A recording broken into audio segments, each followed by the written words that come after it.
ಇವತ್ತು ಮುಂಜಾನೆ ಥಂಡಿ ಎಷ್ಟಿತ್ತು ಅಂದ್ರೆ ಆ ಥಂಡಿಗೆ ನಾಷ್ಟಾಕ್ ತಾಲಿಪಟ್ಟಿನ ಮಾಡ್ಬೇಕು ಅಂತ ಅನ್ಕೊಂಡೇನ್ರಿ. ಸೊ ತಾಲಿಪಟ್ಟಿ ಹೆಂಗ್ ಮಾಡೋದು ಅಂತ ನಾವೀಗ ನೋಡೋಣಂತ್ರಿ. ತಾಲಿಪಟ್ಟಿ ಮಾಡಕ್ಕೆ ಮೊದಲ ಮೆಣಸಿನಕಾಯಿ, ಪುದೀನ, ಕೊತ್ತಂಬರಿ, ಅಲ್ಲ, ಬೆಳ್ಳುಳ್ಳಿ, ಕರಿಬೇ, ಜೀರಿಗೆ ಎಲ್ಲಾನು ಹಾಕಿ ಏನು ಮಾಡೋಣ್ರಿ, ಒಂದು ರೌಂಡ್ ಮಿಕ್ಸಿ ಮಾಡ್ಕೊಳ್ಳೋಣ ಅಂತ. ಆ ಮಿಕ್ಸಿ ಮಾಡ್ಕೊಂಡ್ಮ್ಯಾಗ ಅದಕ್ಕೆ ನಾವು ಸ್ವಲ್ಪ ಅನ್ನನೂ ಹಾಕಿ ಅದಕ್ಕೆ ಸ್ವಲ್ಪ ನೀರು ಹಾಕಿ ಮಿಕ್ಸರ್ ಮಾಡ್ಕೊಳ್ಳೋಣಂತ್ರಿ.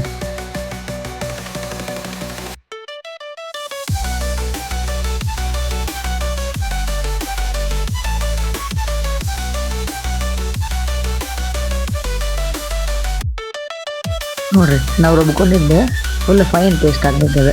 ಆಮೇಲೆ ಒಂದು ಪರಾತ ತಗೊಂಡು ಆ ಪರಾತಕ್ಕೆ ಗೋಧಿ ಹಿಟ್ಟು, ಜೋಳದ ಹಿಟ್ಟು, ಕಡಲೆ ಹಿಟ್ಟು, ಅಕ್ಕಿ ಹಿಟ್ಟು, ಹೆಸರು ಹಿಟ್ಟು ಎಲ್ಲನೂ ಸಹಿತ ಸಣ್ಗೆ ಹಿಡ್ಕೊಂಡು ಅದಕ್ಕೆ ಉಪ್ಪು ಹಾಕೋಬೇಕ್ರಿ. ಆಮೇಲೆ ಉಳ್ಳಾಗಡ್ಡಿ, ಟೊಮೆಟೊ ಮತ್ತು ಹೆರ್ಜ್ಕೊಂಡು ಸೌತೆಕಾಯಿ, ಗಜ್ರಿ, ಆಗಲೇ ಪೇಸ್ಟ್ ಮಾಡಿದ್ವಲ್ಲ ಆ ಪೇಸ್ಟು ಎಲ್ಲನೂ ಸೇರಿಸಿ ಚಪಾತಿ ಹಿಟ್ಟಿನ ಹದಕ್ಕೆ ನಾದ್ಕೋಬೇಕ್ರಿ. ಅವಶ್ಯಕತೆ ಬಿದ್ದರೆ ಸ್ವಲ್ಪ ನೀರು ಹಾಕಿ ನಾದ್ಕೋಬೇಕಾ, ಇಲ್ಲ ಅಂದ್ರೆ ಅದ್ರಾಗ ಇರುವಂಥ ನೀರು ಸಫಿಸಿಯೆಂಟ್ ಆಗೈತಿ ಅಂದ್ರೆ ಅದನ್ನ ಅಷ್ಟನ್ನು ಸಹಿತ ನಾವು ಏನು ಮಾಡ್ಬೇಕ್ರಿ, ನಾದ್ಕೋಬೇಕ್ರಿ. ಪೂರ್ತಿ ಚಪಾತಿ ಹಿಟ್ಟಿನ ಥರ ನಾದ್ಕೋಬೇಕಾಗೈತೆ ರೀ.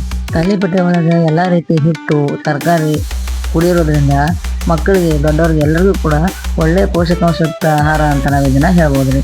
ನೀವು ಬೇಕಂದ್ರೆ ಇದಕ್ಕೆ ಮೆಂತ್ಯ ಪಲ್ಯನೂ ಸಹಿತ ಅದಕ್ಕೆ ಸಣ್ಣಗೆ ಹೆಚ್ಚಿ ಹಾಕೋಬೋದ್ರಿ. ನೋಡಿರಿ, ಈ ರೀತಿ ಆಗಿಂದ ಒಂದು ಬೆಳೆ ಕಾಟನ್ ಅರ್ಬಿ ತೊಗೊಂಡು ಅದಕ್ಕೆ ಸ್ವಲ್ಪ ನೀರು ಸಿಂಪಡಿಸ್ಕೊಂಡು ಅವನ್ನು ಉಳ್ಳಿ ಮಾಡ್ಕೋಬೇಕನ್ನ. ಉಳ್ಳಿ ಮಾಡಿ ಆ ಒಂದು ಅರ್ಬಿ ಮ್ಯಾಗ ನೀಟಾಗಿ ಕೈಯಿಂದ ತಟ್ಕೋತ ಬರ್ಬೇಕ್ರಿ. ಹೌದಾ, ಸಣ್ಣಗೆ ಅಲ್ಲೇ ಅಗಲ್ ಮಾಡ್ಕೋತ ಬರ್ಬೇಕ್ರಿ. ಬೇಡ ಅಂದ್ರೆ ನಾವು ಲಟ್ಟಿನ ಇಟ್ಕೊಂಡು ನೀಟಾಗಿ ಲಟ್ಟಿಸ್ಕೊಳಕ್ಕೂ ಬರ್ತದೆ ರೀ. ತೆಳ್ಳಗೆ ಬೇಕಂದ್ರೆ ತೆಳ್ಳಗೆ ಲಟ್ಟಿಸ್ಕೋಬೋದ್ರಿ, ಸ್ವಲ್ಪ ದಪ್ಪ ಬೇಕನ್ನೋರು ದಪ್ಪನೂ ಲಟ್ಟಿಸ್ಕೋಬೇಕ್ರಿ.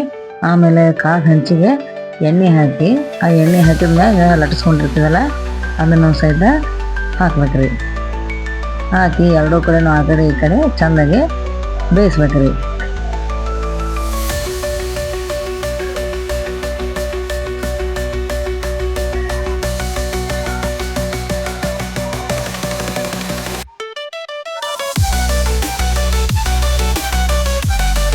ಎರಡೂ ಕಡೆನೂ ಎಣ್ಣೆ ಹಚ್ಚಿ ಬೇಯಿಸಿ ಈ ರೀತಿ ಸಾವಕಾಶ ಅದನ್ನು ಹೊಳಿಸ್ಬೇಕ್ರಿ. ಈಸಿಯಾಗಿ ಬಂದ್ಬಿಡ್ತೀರಿ. ಅದನ್ನೇನು ಭಾಳ ಕಷ್ಟಪಟ್ಟು ಹೊಳಸಿ ಹಾಕ್ಬೇಕು ಅಂತಲೂ ಏನಿರಂಗಿಲ್ಲ. ಜಸ್ಟ್ ದೋಸೆ ಹಾಕಿದಂಗೆ ಅದನ್ನು ಹೊಳಸಿ ಹಾಕ್ಬೋದು ರೀ.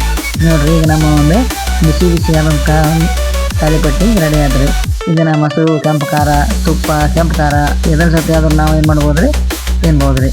ನೀವು ಮನ್ಯಾಗ ಮಾಡಿರಿ, ಟೇಸ್ಟ್ ನೋಡಿರಿ, ಹೆಂಗಾಗೈತೆ ಅಂತ ಕಮೆಂಟ್ ಮಾಡಿರಿ. ಮುಂದಿನ ವೀಡಿಯೋದಾಗ ಸಿಗೋಣಂತ್ರಿ.